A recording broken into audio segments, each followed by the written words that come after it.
जी। बात हो सकती है। हाँ तो सर मैं आपसे जो है ये ओवरऑल जो क्वेश्चन आंसर में करूँ कि किसी और तरह से और करना चाहेंगे? आप क्वेश्चन करिए। हाँ ठीक है।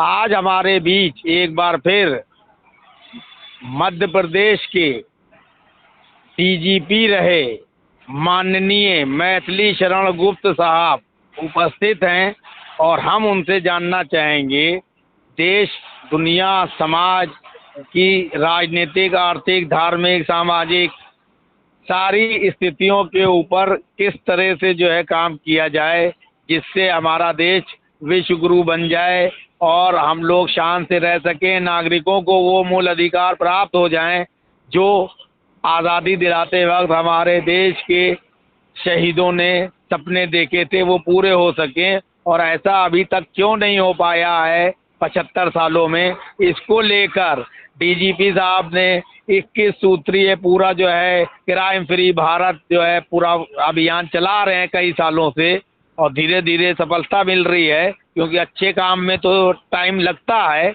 लोगों को समझने में, क्योंकि नेता और हमारे नीति नियता इतना ज़्यादा लोगों को दिग्भ्रमित कर देते हैं धर्म, जात, पैसा, बेरोजगारी, मक्कारी कर करके कि माहौल खराब है। और डीजीपी साहब जैसे लोग कोई अच्छी बात सरकार के नुमाइंदों को बताते हैं तो वो सिर्फ इसलिए नहीं उस पर ध्यान देते हैं कि उससे कहीं इनका भला ना हो जाए। तबकि मैथिली शरण गुप्त साहब जैसे लोग जो हैं हमेशा समाज के लिए कुछ करना चाहते हैं, उनका अपना कोई निजी स्वार्थ नहीं है। नहीं तो उनके जैसे पद पे रहे हुए लोग कैबिनेट मंत्री, एमपी और क्या क्या बन गए हैं, लेकिन वो उन चीज़ों पे ध्यान नहीं देते हैं। तो मैं 2024 में किस तरह से जनता को वोट देना चाहिए और कैसे लोगों को देना चाहिए, हमारी संसद में कैसे लोग पहुंचे, सारी देश की व्यवस्थाओं पे उनसे सवाल करेंगे। तो आइए मिलते हैं मैथिली शरण गुप्त साहब से। नमस्कार सर।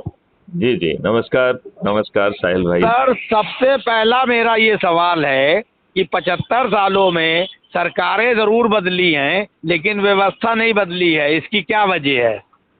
इसकी बहुत आसान वजह है कि हमारे दिमाग में वो चिंतन ही नहीं रहा जो हर भारतीय के दिमाग में आना चाहिए था। जी। और इन राजनेताओं ने हमें भटकाया है। जी। सबसे पहली बात हमें ये समझना पड़ेगी कि हमें जो आजादी मिली है, जी। जिसको आजादी कहा जा रहा है, जी। वो आजादी है ही नहीं, जी। एक समझौता था। जी। और उस सभी समझौते के सभी पहलू जी। अभी भी भारतीयों को ज्ञात नहीं। जी। तो उस समझौते के तहत जी। ट्रांसफर ऑफ पावर हुआ। जी। और ये हमारे दुर्भाग्य का विषय है जी। कि जब ये समझौते किए जा रहे थे उस जी। समय अंग्रेज इतने डरे हुए थे जी। कि उन्हें भारत को छोड़ के भागने की स्थिति यदि निर्मित हो रही है जी। तो वो कैसे भागेंगे, जी। इसका वो प्लान बना रहे थे, जिसको जी। उनके commander in chief Indian arm forces जी। क्लॉड आचिन लेक ने जी। वो एग्जिट प्लान बनाया कि जी। जब जो विषम परिस्थितियां निर्मित हो रही हैं जी। उन विषम परिस्थितियों में यदि भारत को छोड़कर भागना पड़ेगा जी। तो किन चंद अंग्रेजों को किस जी। तरीके से भारत से जो है ना बचा के वो ले जाएंगे। जी। इस प्लान का नाम है एग्जिट प्लान। और ओके। ये प्लान उन्होंने लॉर्ड बॉविल को पेश किया, जो जी। लॉर्ड बॉविल ने अनुमोदित भी किया। जी। मतलब इससे आप अनुमान लगा सकते हो कि जी। अंग्रेज कितने डरे हुए थे। जी। दूसरी बात मैं ये कहना चाहता हूं कि जो अंग्रेजों ने भारत को छोड़ने का अपने मन में विचार बनाया था वो 1948 को छोड़ने वाले थे। जी। लेकिन चारों तरफ भारत में जो आजाद हिंद फौज के ट्रायल को लेके माहौल बन रहा था, जी।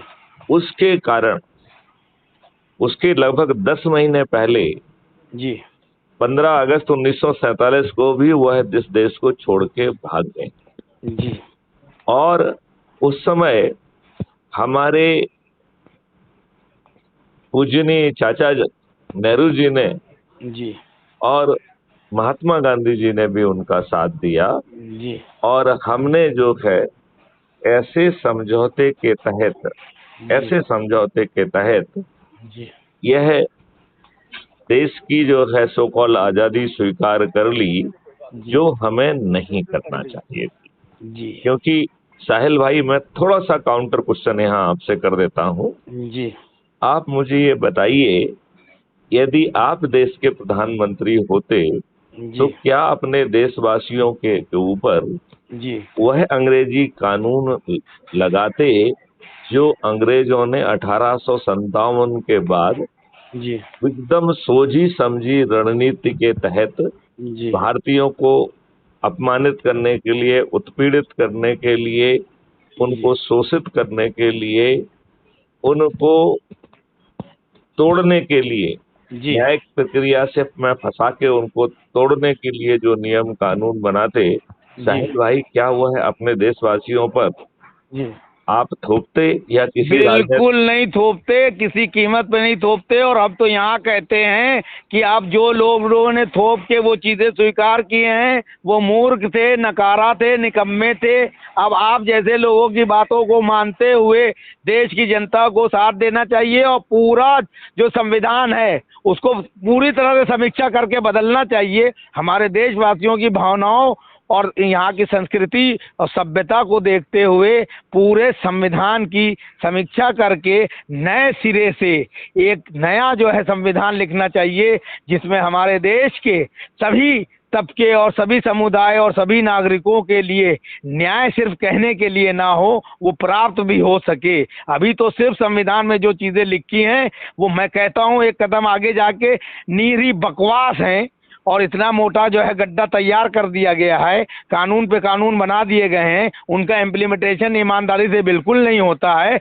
इसलिए इस संविधान को दरकिनार करना चाहिए और मैथिली शरण गुप्त साहब जैसे लोग और क्षेत्रों के महत्वपूर्ण लोगों को लेके एक नया संविधान लिखने की शुरुआत इसी साल से कर देना चाहिए, और 2024 में कोई भी सरकार आए उसको उस संविधान को लागू करना चाहिए, ना कि इस घिसे पिटे अंग्रेजों के द्वारा बनाए गए कानून को अपने हित के लिए और सत्ता भोगने के चक्कर में, अपने लोगों को लाभ पहुंचाने के चक्कर में आगे बढ़ाते रहना चाहिए। ये एक तरह से देशद्रोह ही है।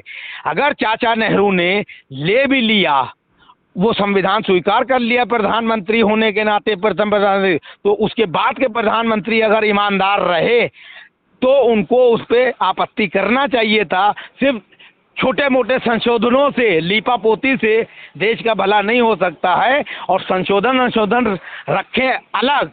एक पहली धारा से लेके आखिरी तक सारा अमेंडमेंट करना चाहिए और सभी नागरिकों को एक समान कानून के हिसाब से समझना चाहिए, तभी जो है ये देश आगे बढ़ सकता है। बहुत सुंदर बात आपने कही। आपको मैं अब एक क्वेश्चन और पूछ लेता हूँ, ये बात थोड़ी सी पलटी खा रही है। जी। क्वेश्चन तो आप हमसे पूछ रहे थे, कोई बात नहीं, आप राष्ट्र हित में काम कर रहे हैं, यही तो आपका बड़प्पन है कि आप दूसरों की तरह सिर्फ अपने मुंह से ही बात करते रहना नहीं आप अपनाते हैं इस रणनीति को। आप चाहते हैं कि ये सही चीज़ें, अच्छी चीज़ें जनमानस के इंटरेक्शन के द्वारा निकलें, और वो आप कामयाब होते हैं उसमें। अगर आप ये कहते हैं कि मैथिली शरण गुप्त जो कह रहे हैं आप क्रॉस क्वेश्चन क्यों कर रहे हो, या जो मैं क्वेश्चन पूछ रहा हूँ आपसे मैं कह दूं कि आप हमसे क्वेश्चन क्यों पूछ रहे हो, पत्रकार तो मैं हूँ, ये बेवकूफ़ी की बात है। दोनों साइड से कम्युनिकेशन होना चाहिए। मंथन तभी जो है, मंथन करने से ही अमृत और जहर अलग अलग निकलेगा। मंथन जब होता है जब दो लोग मिल के किसी चीज़ को मथें। एक तरफा वन वे ट्रैफिक करने से ही देश जो है बर्बाद हुआ है कि मोदी जी आए भाषण दिया और चल दिए, राहुल आए भाषण दिया चल दिए। अरे जनता से भी तो पूछो, सवाल लेते हुए इनकी जो है नानी मरती है। सवाल पूछ लो अगर राहुल से तो भाग जाएगा दाएं बाएं, सवाल पूछ लो तेजस्वी से तो इधर उधर जाएगा। गधे तुम लोग, तुम्हारे बाप ने चारा घोटाला किया, तुम हिंदू मुस्लिम तुष्टीकरण करके, छोटी जाति बड़ी जाति करके तुम प्रधानमंत्री बनना चाह रहे हो या अपने लोगों को बनाना चाह रहे हो। ऐसे कैसे देश चलेगा? विकल्प आप पेश करो, जनता के बीच में आप जाओ कि मैं क्या करूंगा। सिर्फ मोदी को हटाने के लिए तुम एकजुट हो जाओगे, मोदी जी अगर कोई गलत काम कर रहे हैं संवैधानिक तरीके से उसको करो। देखिए, मैं आपको बताऊं, किसी को हटाना और किसी को बिठाना, जी ये दोनों ही सोच घटिया सोच है। बिल्कुल सही कह रहे हैं आप हमारा सोच ये है कि हमें सबसे पहले ये डिसाइड करना चाहिए जी कि हम भारत को कहाँ ले जाना चाहते हैं। जी बिल्कुल देखो, सही। मैं सरदार भगत सिंह जी को सलूट करता हूँ। जी वो एक 23 साल का छोटा बच्चा था जी जिसने अपनी जो है ना प्राणों की आहुति दे दी और बलिदान कर दिया, जी जबकि उसे ये पूछा गया। जी महात्मा गांधी ने लंदन से उसे एक तार भेजा था डॉक्टर सप्रू को, जी और डॉक्टर सप्रू से कहा कि आप जो है ना सरदार भगत सिंह से जेल में जाके मिलिए जी और उनको तैयार करिए कि वो अंग्रेजों से माफी मांग लें, तो अच्छा। उन्हें जो है फांसी से बच जाएंगे। महात्मा गांधी जो है यहीं पे गलत थे। महात्मा गांधी को अपने युवाओं को, देश की जनता को जो है इज्जत से जिंदगी जीने का माहौल देना चाहिए कि आत्मसमर्पण करके कायर व्यक्ति पैदा करना चाहते थे महात्मा गांधी। भगत सिंह ने उनकी बात को ठुकरा दिया, बहुत सही किया। आज भगत सिंह का नाम हम लोग गर्व से ले रहे हैं और उनके आलोचना करने वाले भी मजबूरी में कहते हैं कि हाँ उन्होंने जो किया देश के लिए किया। तो इसलिए महात्मा गांधी यहाँ पे गलत थे, उसको जो है समझौतावादी व्यक्ति बनाना चाहते थे। यही बात डॉक्टर सप्रू ने महात्मा गांधी को, जब उन्होंने भगत सिंह जी से कहा कि ऐसा ऐसा संदेश आया है और आप जिंदा रहेंगे तो ढेर सारे भगत सिंह पैदा कर लेंगे, यदि आप चले जाएंगे तो फिर कहाँ से क्या होगा। तो सरदार भगत सिंह ने यही जवाब दिया। अब देखिए, मैंने तो वो जवाब पढ़ा भी नहीं था, लेकिन कोई भी देशभक्त आदमी, कोई भी ईमानदार आदमी यही जवाब देगा। सरदार भगत सिंह अकेले मरे तब लोग जो है ज्यादा पैदा हुए, रहते रहते वो अंग्रेजों की चाटुकारिता करके महात्मा गांधी और नेहरू की तरह मलाई खाते रहते तो उनका भी यही हाल होता जो नेहरू को और महात्मा गांधी को गालियां मिल रही हैं। भगत सिंह को गाली कोई नहीं देता है। तो सरदार भगत सिंह ने यही कहा जी, यदि मैं माफी मांग लूंगा तो वो सांचा ही टूट जाएगा जिससे सरदार भगत सिंह पैदा होंगे। बहुत बढ़िया बात कही और दूर दृष्टि रखते थे उन्होंने, सही कहा। और उन्होंने जो है फिर सप्रू ने इस बात का जवाब महात्मा गांधी को भेजा। बिल्कुल सही भेजा। उन्होंने कहा कि हमने सरदार भगत सिंह से बात की और उनसे बात करने के बाद मैं सहमत हूँ, जो सरदार भगत सिंह कह रहे हैं उससे मैं भी सहमत हूँ। बिल्कुल सही कहा उन्होंने, माफी नहीं मांगना चाहिए। बिल्कुल सही भाई, आदमी दुनिया में आया जाएगा तो है ही है, लेकिन एक ऐसा कृत्य करके चला जाए कि जब तक के जो है दुनिया रहे, सूरज चांद रहेगा तेरा नाम रहेगा, वो चीज चरितार्थ हो। ये थोड़ी कि चमचागिरी में कह दो कि इंदिरा जब तक सूरज चांद रहेगा तेरा नाम रहेगा। अरे ऐसा काम इंदिरा ने किया ही नहीं, काम तो भगत सिंह जैसों ने किया, जो सूरज चांद रहेगा और वो चमकते रहेंगे जब तक। जी आगे पूछिए। अब आप ये बताइए कि उस 23 साल के बच्चे ने उनकी डायरी पढ़िए, उस बच्चे ने ये सोचा कि हमारा भारत कैसा होना चाहिए। तो हमारे ये दुष्ट राजनेता जो कि छद्म रूप से अंग्रेजों की गुलामियत कर रहे थे, चापलूसी कर रहे थे, जिन्हें अंग्रेज जो है जेल में भी रखते थे, तो उनसे पूछा जाता था कि आप जो है ना क्या खाना पसंद करेंगे, आप किस स्याही से अपने पत्री को पत्र लिखना चाहेंगे। इनको कभी एक डंडा पड़ा? नहीं पड़ा। तो इन लोगों ने कभी ये स्वप्न नहीं देखा कि उनका सपने का भारत कैसा होना चाहिए, और वहाँ भारत को ले जाने के इनके दिमाग में कभी विचार नहीं आए। क्यों नहीं आए? ये विचार आना चाहिए। अब हम इसका एक काउंटर क्वेश्चन आपसे करते हैं कि जो 21 लक्ष्य क्राइम फ्री भारत मिशन ने अपने देश और देशवासियों को लिए और भारत को वहाँ पहुँचाने के लिए रखे हैं, इन 21 लक्ष्यों को आपने कहाँ तक समझने की कोशिश की? यदि हम उस पर विवेचन करेंगे एक पॉइंट करके, तो हम इस देश का बहुत बड़ा भला कर पाएंगे। बिल्कुल सही है। क्योंकि इन राजनेताओं का सोच और चिंतन मात्र सत्ता में काबिज होना है। इसलिए मैंने ये बात कही थी कि सत्ता में कौन बैठेगा कौन हटेगा, ये चिंतन का विषय नहीं होना चाहिए। चिंतन का विषय होना चाहिए कि हमारा भारत कैसा होगा और उसे कैसे उस जगह तक ले जाया जाएगा। मुझे लगता है कि जो अपराध मुक्त भारत मिशन के जो 21 लक्ष्य हैं वो ये बता रहे हैं कि भारत ऐसा होगा और हम बड़ी आसानी से इस मॉडल से इस तरीके से चंद महीनों में वहां पहुंच जी। जाएंगे, चंद महीनों में। जी जी तो आपने क्या वो 21 लक्ष्य जी। कुछ कुछ समझने की कोशिश की या एक एक करके हमें उस पर चर्चा करना चाहिए? आप एक एक करके हमसे पूछते जाइए, मैंने सब पढ़े हैं, जो मेरी समझ में आया मैं जवाब दूंगा। जो जवाब से आप सेटिस्फाइड नहीं होंगे आप हमें उसको क्लियर कर दीजिएगा, ताकि सुनने वाले लोग उसको और क्लियर तरीके से समझ लें। तो उसका जो पहला पॉइंट था जी वो था कि हमारे जो नियम कानून हैं, जी राइट, जी उनमें आमूल चूल परिवर्तन करते हुए जी जो अंग्रेजों के नियम हैं, जो जी भारतीयों को कुचलने के लिए, क्रश करने के लिए बनाए गए थे, जी उसमें आमूल चूल परिवर्तन किया जाए। और जी आमूल चूल परिवर्तन की एक झलक जो है, अपराध जी मुक्त भारत की जो 5 सर्टेनिटी हैं वो जी उसके सिद्धांत बनेंगे। उन बिल्कुल सिद्धांतों के तहत उस जो है उसमें आमूलचूल परिवर्तन किया जाएगा, जी जहां बिना थाने जाए सामने वाले की एफआईआर दर्ज हो, जी उनकी एफआईआर दर्ज होने पे जेल में सड़ जाए, जी 15 दिन में क्राइम फ्री भारत का टेक्नो इंजन उन जी साक्ष्यों को जो है ना इकट्ठा कर पाए जी जो कि आज पुलिस के सोचने की, जी चिंतन की या उनके रडार में नहीं है, वो साक्ष्य जी इकट्ठे हो जाएंगे।